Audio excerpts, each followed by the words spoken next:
Nah, selamat datang kembali nih di channel KZ Tutorial teman-teman.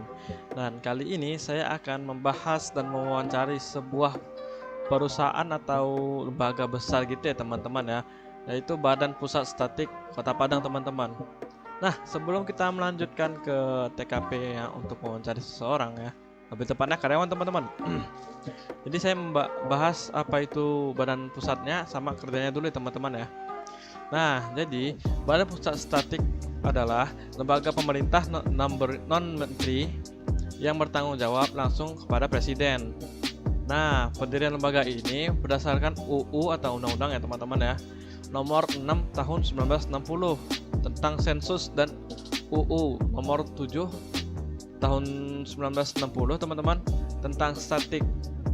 Itu kalian bisa baca-baca sendiri apa isi dari undang-undang tersebut ya teman-teman ya.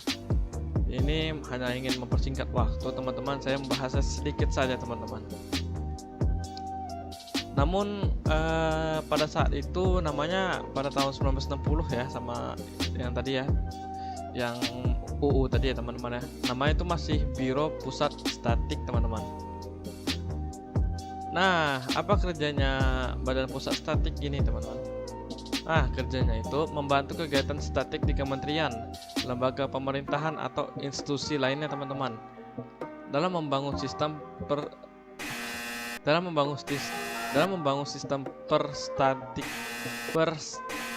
perstatistika nasional, mengembangkan dan mempromosikan standar teknik dan metodologi statistik dan menyediakan pelayanan pada sistem bidang pendidikan dan pelantikan statistik teman-teman. Nah, jadi singkatnya di sini saya bertujuan langsung beberapa pertanyaan teman-teman kepada satu wawancaranya ya teman-teman ya. Jaraknya itu dari tempat saya kurang lebih patokannya UPI ya teman-teman ya, kampus saya sendiri teman-teman. Itu 10 km kalau nggak salah teman-teman. Jaraknya hanya 10 km. Itu kalau bawa motor 20 menit itu kurang lebih sampai sudah teman-teman. Yuk kita pergi ke sana teman-teman, let's go.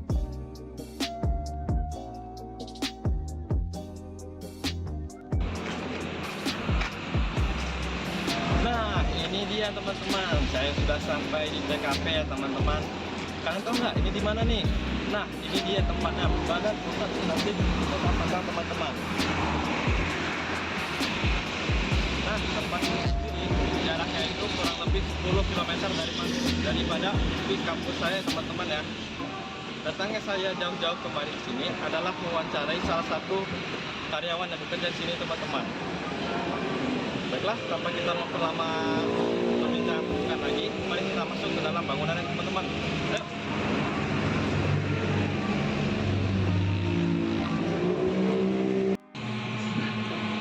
Assalamualaikum warahmatullahi wabarakatuh. Perkenalkan, Mas Abdul dan saya hari ini sebelumnya nih saya mau berterima kasih dulu nih ke Bapak nih sudah melayani saya untuk wawancara kali ini. Jadi saya hari ini berbicara tentang perkembangan teknologi untuk hari ini sampai ke masa depan.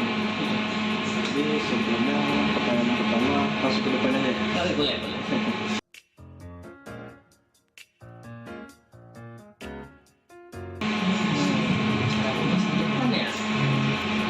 Di masa depan, kalau yang sekarang ini dalam konteks apa dulu? Konteks di BPS nya sendiri. Boleh. Jadi konteks BPS dikaitkan dengan jaringan tadi ya, di BPS. Berarti konteksnya adalah bagaimana data itu kan secepatnya ya digunakan. Jadi kaitannya dengan pengumpulannya tadi, pengumpulan data, mulai dari pengumpulan data sampai pengolahan sampai menjadi hasil. Nah, itu kan butuh time ya, butuh waktu kan. Nah, dan itu melibatkan teknologi dan jaringan tadi. Kalau yang secara tradisionalnya, pengumpulan data dengan kuesioner dicatat oleh dalam bentuk tulis atau dalam bentuk dokumen, kemudian diolah sehingga diolah ke pemutaran, kemudian diolah untuk datanya untuk jadi hasilnya. Nah, bagaimana kalau misalkan perkembangan sekarang di sisi pengolahan, di sisi pendataan itu sudah menggunakan istilahnya CAPI ya. CAPI itu Computer Assisted Personal Interviewing, artinya tinggal semuanya sekali lagi nggak menggunakan kuesioner yang biasa, tapi sudah dalam bentuk perangkat ya, perangkat. Jadi di situ setiap jawaban yang diberikan oleh responden itu langsung bisa dicatat di dalam perangkat. Harapannya bisa langsung segera diolah hitungannya. Nah, itu bisa mempercepat di proses pengolahan sampai ke diseminasi. Nah, kalau misalkan di pengolahan di sini sekarang untuk di pengolahan di lingkup kantor sendiri itu sudah makin berkurang memang, karena ya tadi ada perkembangan teknologi sama internet ya. Internet kan sudah menjangkau di seluruh Indonesia. Jadi untuk program atau pengolahannya itu yang awalnya sifatnya client server, itu kan server ya di belakang. Kita biasanya ada server, kemudian kita install di situ aplikasinya. Kalau sekarang karena sudah jaringan itu secara umum di Indonesia sudah mulai bagus, pengolahannya biasanya sudah itu lebih mudah juga, karena kan di sesi wawancara tadi sebelumnya juga abang cerita kan tadi kalau misalkan ada perubahan atau ada update itu kita sendiri harus lakukan ya, gitu ya. Kalau seandainya pengolahan itu dilakukan secara sentralisasi, berarti setiap update hanya dilakukan oleh web, oleh pusat. Kemudian istilahnya nanti akan ada proses revalidasi. Revalidasi itu untuk memastikan bahwa rule atau update itu diterapkan di data yang lama. Misalnya data yang awal itu awalnya nggak error, atau misalnya awalnya error dengan ada rule yang baru bisa jadi nggak error seperti itu. Itu kurang lebih itu perkembangannya. Kedepannya ya sepertinya kayaknya udah makin diterapkan untuk yang pengolahan yang sifatnya CAPI sama yang tadi web seperti itu. Untuk CAPI sendiri itu maksudnya seperti apa itu? CAPI itu tadi singkatannya tadi kan ya, abang bicara singkatannya Computer Assisted Personal Interviewing. Jadi kalau dalam istilah di BPS itu dalam pengumpulan data itu kan menggunakan wawancara atau interview ya, personal interview. Nah, kalau yang metode lama itu namanya paper based atau pakai kertas ya, kertas dicatat. Nah, kalau sekarang computer assisted, jadi tetap dilakukan interview, bedanya yang enumeratornya atau petugas yang menginterview itu nggak pegang kertas lagi, tapi sudah dibekali perangkat yang di dalamnya sudah terinstal atau ada perangkat lunaknya untuk mendata suatu kegiatan.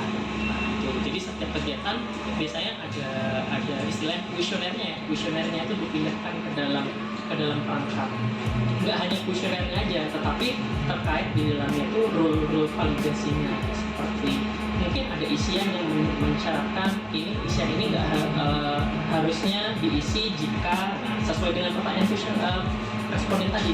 Kalau seandainya menggunakan apa tadi kuesioner kertas, tentu petugasnya harus melihatkan, karena kan harus tercetak semua tuh ya pertanyaannya ya. Mungkin ada bagian-bagian pertanyaan yang di situ nggak harus ditanyakan, itu bukan dari petugasnya. Kalau misalkan kita dibekali dengan perangkat itu, alur pertanyaannya itu sudah disesuaikan juga dengan jawaban responden tadi. Jadi lebih mudah dari pemahaman untuk suatu pengumpulan datanya lebih mudah. Katanya seperti itu. Jadi itu jatuhnya membantu kerja program aplikasi untuk ya proses tadi. Iya, dan dia memangkas satu tahapan dari pengumpulan data atau pengolahan tadi.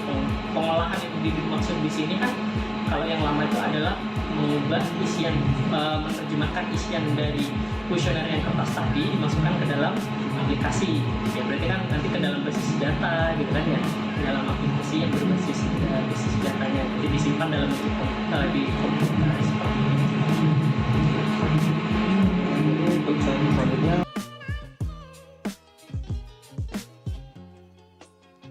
jaringan ya. Nah tadi kayak pertanyaan mungkin hampir mirip dengan yang di sesi sebelumnya tadi ya. Kalau keamanan jaringan sendiri konteksnya, kalau konteksnya itu sifatnya adalah individu karena tadi dia dibekali dengan SSO, biasanya itu dimonitoring sama pusat. Jadi biasanya pusat itu memonitoring aktivitas SSO pengguna. Nah, contohnya misalnya kalau seorang pengguna itu kayak mengirimkan email banyak gitu kan ya, atau mengirimkan email dalam jumlah banyak gitu kan ya, itu kan biasanya terdeteksi atau terindikasi spam ya. Kalau misalkan terindikasi apa ya, kalau istilahnya, kalau dalam bahasa teknologinya itu akun yang terkompromisasi ya, akun yang terkompromis ya. Jadi akun itu diduga digunakan oleh pihak lain yang bukan berwenang. Nah, itu biasanya nanti pusat itu mengirimkan nama akun-akun yang bermasalah gitu kan ya. Jadi penggunanya lagi nggak bisa mengakses itu. Nah, jadi di situ nanti ada nggak bisa login ke SSO. Nah, itu biasanya kami langsung komunikasi ke pusat melalui analisis tadi. Nah, nanti sama pusat itu dikirimkan alasannya kenapa akun ini nggak bisa diakses. Kemudian biasanya dari pusat itu mengirimkan panduan untuk pengamanannya. Misalnya yang pertama itu kalau misalnya akun itu diakses melalui desktop atau ya kalau dari desktop itu suruh install jenisnya gitu kan ya. Kemudian kalau diaksesnya menggunakan HP juga diperiksa aplikasi yang terinstall di dalamnya. Kemudian sama pusat itu dikirimkan untuk link reset akunnya ya, reset akun. Tapi itu nggak bisa dilakukan sebelum kita menunjukkan bukti kalau sudah dibersihkan lah istilahnya ya, sudah dilakukan tindakan bersih. Nah, kalau secara umum untuk yang menangani akun personal, kalau untuk akun, kalau dalam konteks keamanan apa nih ya, keamanan data ya, oke. Dalam konteksnya untuk pihak eksternal biasanya itu ya itu tadi, untuk setiap web yang digunakan oleh BPS itu dibagi dua. Kalau dia penggunanya melibatkan eksternal, biasanya itu aksesnya nggak lewat VPN. Kalau misalkan aksesnya hanya untuk internal, biasanya itu dia diakses melalui VPN. Nah, kalau di VPN itu kan jadi kelihatan setiap akses pengguna, dan di situ bisa dimonitoring lah istilahnya untuk pencegahan.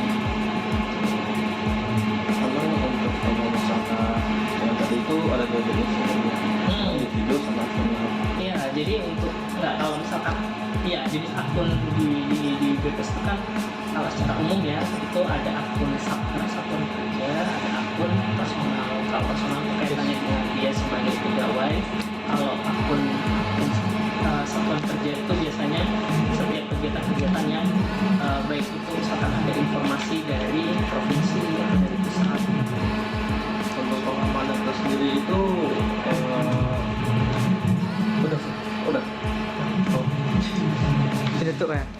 Baiklah, pertanyaannya sudah sampai cukup sini saja. Ini cukup. Saya terima kasih banyak sekali lagi Bapak.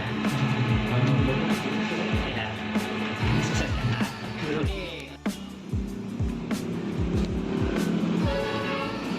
Nah, berarti sudah nih teman-teman. Saya sudah mewawancari beberapa pertanyaan ya kepada salah satu karyawan tadi, dan perasaan saya sudah cukup puas dengan pertanyaan tadi teman-teman.